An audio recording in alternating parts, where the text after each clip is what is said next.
Le premier sentiment que j'ai, c'est d'une lourde responsabilité. J'ai été le secrétaire général de la présidente précédente, de Catherine Mojaïski, avec qui j'ai beaucoup travaillé.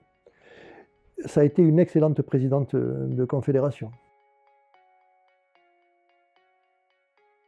J'aurais pu utiliser le terme d'héritage, car j'ai été formaté CNSD et donc je serai dans la lignée de mes prédécesseurs pour tout ce qui concerne l'humanisme, l'accès aux soins. Je suis un conventionniste et tout ça, c'est dans mes gènes. Ça. La rupture sera de faire prendre à la Confédération le virage de la modernité, puisque le monde change et qu'on n'a pas d'autre choix que d'évoluer, de changer dans notre discours et dans nos comportements.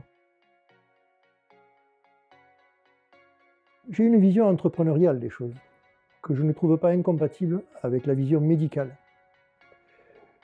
La vision médicale, je la défends, je l'ai toujours portée, c'est mon héritage, c'est ce que je ne reviendrai pas là-dessus.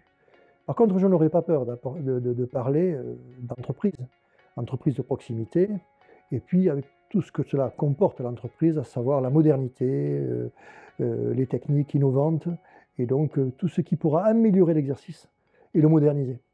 Et je pense à la transition numérique et d'une forme d'écologie. La vision que j'ai, c'est une vision, je l'ai dit, conventionniste, mais qui tient compte de la demande de la société, dont des patients.